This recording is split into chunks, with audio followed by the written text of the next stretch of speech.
So hello guys, very charming welcome to all in this new video of my YouTube channel. आज के हम लोग इस video में question number 41 of exercise 5A का question number हम लोग 41 को आज सॉल्व करने वाले हैं। देखिए, क्वेश्चन नंबर 41 कोई वैसा क्वेश्चन नहीं है कि बहुत हार्ड है। बस आपको इस क्वेश्चन जैसे जैसे बोल रहा है उसको स्टेप बाय सॉल्व करते चलना है। इससे क्या होगा कि हमारा लास्ट में आंसर वो आएगा। अगर आप स्टेप बाय नहीं सॉल्व कीजिएगा आंसर नहीं आएगा। हम लोग क्या करते हैं कि बीच में छोड़ देते हैं, नहीं आ रहा है छोड़ दो, नहीं, हमें सॉल्व करना है स्टेप बाय, तभी आंसर आएगा। मैं आपको ये बात बार बार दोहरा रहा हूँ। तो चलिए इसको बनाना शुरू करते हैं। सबसे पहले हमारा लिखा हुआ है the first and last term of an AP is A and L. यानी क्या लिखा,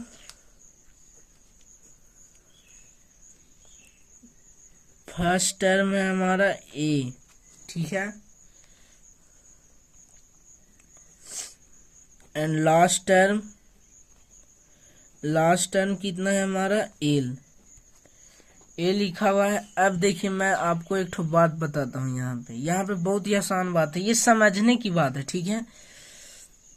अगर कोई एपी होता था, ठीक है, मान लीजिए कि कोई एपी था 2 4 8 10 डॉट डॉट डॉट, तो इसका ए को हम लोग 2 लिखते थे, यानी फर्स्ट टर्म, और डी इज इक्वल टू 2 लिखते थे, ठीक है। तो हमें यहाँ पे कुछ नहीं लिखा, तो फर्स्ट टर्म ए लिखेंगे प्लस, क्या पूछ रहा है, and so that sum of N term from beginning. अभी हम बिगिनिंग का बात करें, क्या बात करें, बिगिनिंग की। अभी हम स्टार्ट से खेल रहे हैं, बात समझिए। अभी हम स्टार्ट से खेल रहे हैं, तो sum of N term from the beginning. तो ये ए है जो फर्स्ट टर्म है, ए है जो first term is A and L, A is a first term, ठीक है। तो ये फर्स्ट टर्म है n-1 and D is equal to A हमारा आएगा, ये हमारा n टर्म आएगा, n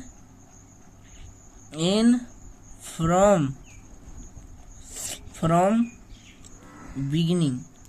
अब आप मुझे एक ठो बात बताइए, क्या ऐसा होता था कि अगर इधर से हम लोग ये बिगिनिंग से पूछा तो ये हमारा फर्स्ट टर्म और लास्ट टर्म कौन था, एल, तो लास्ट टर्म मान लेते हैं ये है जो एल है, ठीक।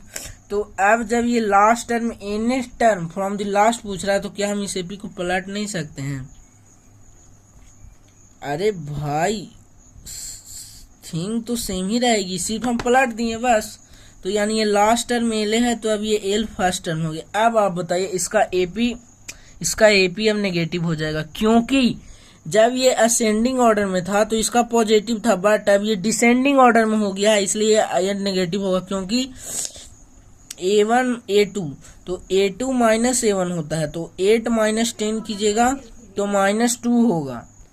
सो तो यहाँ पे अब D माइनस कर देंगे, ठीक है, 9। तो nth term from last is equal to, last term क्या था हमारा, L प्लस n-1, डी तो हमारा नेगेटिव है तो -d लिख दीजिए, is equal to nth term from last हो जाएगा। अब देखिए, अब हो रहा है the sum of any term, तो अब हम सिंपली इसको ऐड करेंगे। एल प्लस एन को हम लोग ऐसे भी लिख सकते हैं, L plus minus D N plus D, तो L minus D N plus D, इसको ऐसे लिख देते हैं, ऐसे लिख देते हैं। अब हमारे क्वेश्चन में ही लिखा हुआ था sum of any term from start and last, ठीक है, any term from start and last, ठीक है। तो हमारा एनी टर्म फ्रॉम स्टार्ट कितना आया था, A plus D N minus D, और दूसरा क्या था हमारा, L minus D N plus D, ये हो गया। तो A plus D N minus D plus L minus D N plus D, D से डी गया, डी एन से डी एन गया, ए प्लस एल आवर आ गया, हेंस प्रूव्ड।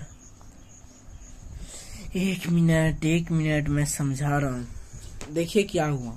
सबसे पहले n term from the starting a, first term a from the starting से निकाला हमारा एन टर्म, तो ये आया।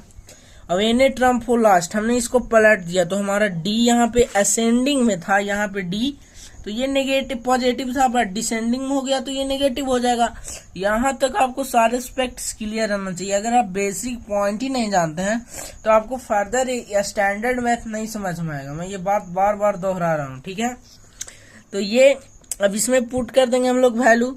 अब इसमें पुट करेंगे तो एल प्लस ये माइनस डी, तो minus D N plus D, plus आगे ब्रैकेट, तो plus minus minus D N plus plus plus D is equal to N term from the last. हमारा क्वेश्चन में लिखा हुआ तो sum of N term from beginning and the N term from end, ठीक है। तो N term from start and last, तो N term from start ये था हमारा और फ्रॉम द लास्ट ये था, तो ये plus L minus D N plus d, positive d minus negative d minus D n, तो यानी a plus l, hence prove. तो आपको क्वेश्चन को एस्पेक्ट्स को साथ में समझ कर बनाना चाहिए। इससे आपके सारे डाउट क्लियर होते रहेंगे और आपको सभी पॉइंट अच्छे से समझ में आ गए। आई होप आपको ये टॉपिक अच्छे से समझ में आया होगा। तब तक के लिए साइन ऑफ करता हूँ। जय हिंद, जय भारत।